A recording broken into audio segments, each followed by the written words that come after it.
Benvenuti sul canale YouTube di Milano Historic Cars Club e Youngtimer Club Milano. Oggi vi voglio parlare di Fiat X19. La Fiat X19 è una vettura come non c'è mai più stata nel panorama produttivo del noto marchio torinese. Perché? Innanzitutto per le soluzioni tecniche. Abbiamo una vettura con tetto targa, quindi tetto asportabile, e motore centrale. Una cosa che appunto, come dicevo, non si è mai più vista in casa Fiat.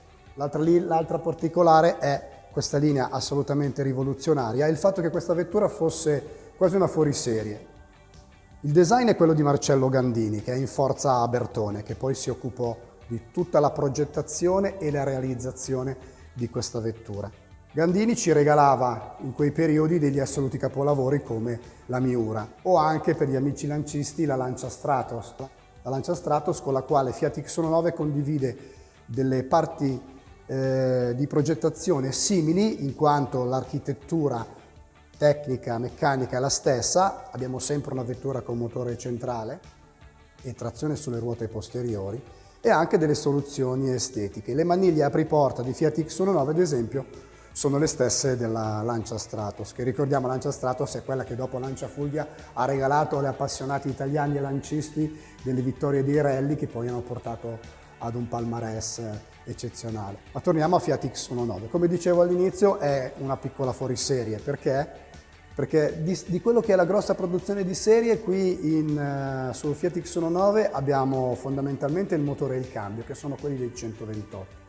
In realtà il telaio è stato pensato, realizzato, prodotto, industrializzato totalmente agli interni della carrozzeria Bertone. Il telaio infatti non deriva da un telaio già presente nella gamma del periodo di Fiat, ma viene completamente ridisegnato e pensato da Nuccio Bertone anche per le rigide normative relative ai crash test degli Stati Uniti, dove questa vettura avrà un forte impatto. Dei 170.000 esemplari prodotti, quasi tutti sono stati venduti o nel mercato statunitense o comunque fuori dal territorio nazionale. Questo è il segnale che Lucio Bertone vide nelle potenzialità della sua creatura e anche ovviamente della sua capacità industriale, della sua carrozzeria, di avere uno sbocco oltreoceano e all'estero, cosa non rara per gli atelier, per i designer e i carrozzieri che costellavano la nostra produzione automobilistica del periodo dal 1950 fino alla storia più recente. Tornando al discorso tecnico, il fatto di avere un motore posizionato nella parte posteriore consente di ottenere una linea molto filante, una linea cuneo abbassata, una linea di rottura, perché ricordiamoci che siamo all'inizio degli anni 70, è il 1973 quando questa vettura viene presentata al pubblico, viene commercializzata al pubblico. Usciamo da un periodo dove gli anni 60 ci avevano regalato delle vetture tondeggianti, mentre qui siamo pronti per il futuro, quindi le linee tese richiamano sempre a un'innovazione e qui Marcello Gandini ha saputo interpretare gli stilemi del tempo e regalarci questa linea che per certi aspetti è ancora attuale. Cuneo per la linea, profilo molto basso per la parte anteriore grazie al motore spostato in posizione centrale, faria scomparsa. Il motore centrale, che è il cuore che spinge questa vettura e che ha regalato l'appellativo di Lidl Ferrari per quanto riguarda il pubblico statunitense, che ne è rimasto entusiasta fin da subito, fin dalla prima. Il motore è quello mutuato da Fiat 128 con importanti modifiche, in quanto Fiat 128 è stata la prima vettura di Fiat con trazione anteriore. I tecnici di Bertone hanno dovuto adattare questo motore, pensato, cambio blocco, pensati per una vettura a trazione anteriore, e posizionarli nella posizione subito dietro ai due posti degli occupanti. Quindi il motore centrale con la trazione sulle ruote posteriori offre a questa vettura un bilanciamento eccellente. Guidarla è divertentissimo, è come guidare un piccolo go-kart, pur con le modeste prestazioni di 75 cavalli che possiamo raggiungere a 6.000 giri, che spinge la Fiat X19 in quarta marcia a 170 km/h. Una vettura come Fiat X19 in quel momento non c'era e, come dicevo all'inizio del video, non c'è mai più stata. Ma andiamo a vedere le caratteristiche che compongono la fruibilità di questa vettura.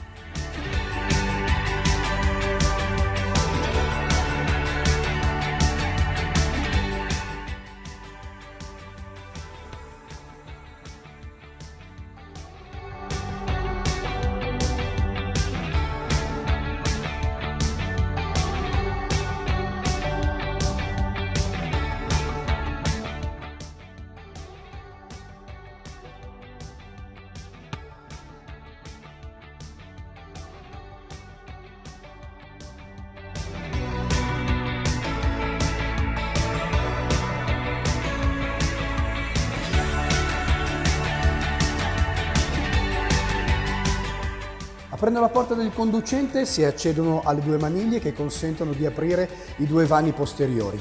Il primo è il vano del portabagagli più piccolo, dove è possibile riporre delle sacche.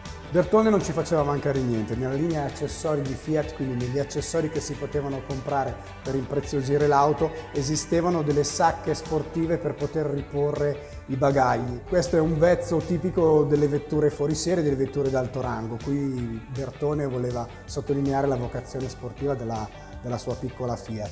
L'altro vano invece è quello dove abbiamo il cuore 1300 da 75 cavalli a 6000 giri di Fiat X19. Come vedete è posizionato nella posizione centrale. Ecco il motore della nostra vettura.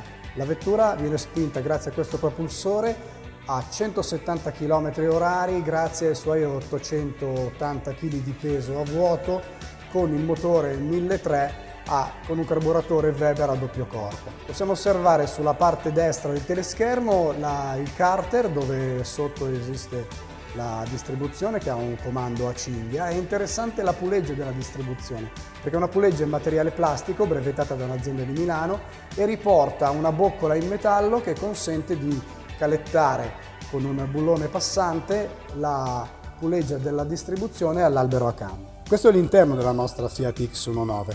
È un prima serie, molto caratteristico il volante a 4 razze. Sempre gli amici lancisti potranno riconoscere gli stilemi abbastanza simili al volante della Stratos e anche qualche disposizione degli interni. Nella console centrale vicino al cambio abbiamo i comandi che riguardano la ventilazione interna, il lunotto termico, la possibilità di illuminare il cruscotto, il quadro strumenti in alternativa alle luci esterne, quindi possiamo avere il cruscotto acceso o spento indipendentemente dal fatto che abbiamo i fari accesi. A destra della console, proprio vicino sopra il posacenere a destra, c'è l'interruttore invece che consente l'accensione della plafoniera, la luce di cortesia che ci consentiva di leggere la cartina nel caso ci dovessimo perdere. I navigatori non erano ancora stati inventati.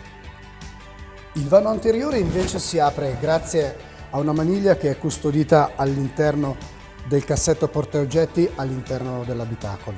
Una comoda astina ci consente di mantenerlo sostenuto quando dobbiamo eseguire le operazioni di carico o quando dobbiamo trasferire il tetto rigido che ci serve per trasformare la nostra automobile da coupé a targa. Ora lo vedete totalmente occupato dall'ingombro del tetto di cui abbiamo appena parlato. In realtà anche a tetto montato il bagagliaio è molto capiente, è difficile farvelo vedere in questo momento, ma quindi Bertone qui ha razionalizzato assolutamente gli spazi.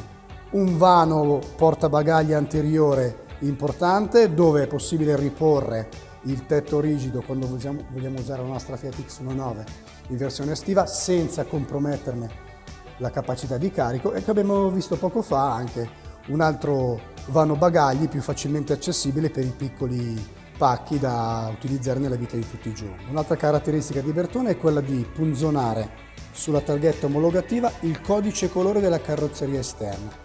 In qualsiasi momento potete risalire al colore originale della vostra vettura. In questo caso abbiamo un colore marrone seppia e il codice colore che veniva utilizzato dalla carrozzeria Bertone nei primi anni 70 è il 761.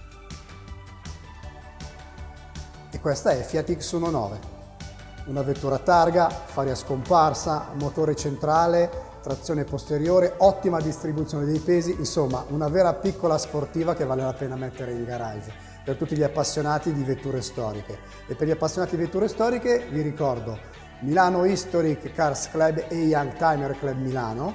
Siamo un club milanese che organizza raduni, eventi e manifestazioni. Ci potete seguire su Instagram, su Facebook, cercate i nostri loghi e il nostro nome, che è Milano Historic Cars Club Youngtimer Club Milano. Ci vediamo al prossimo video.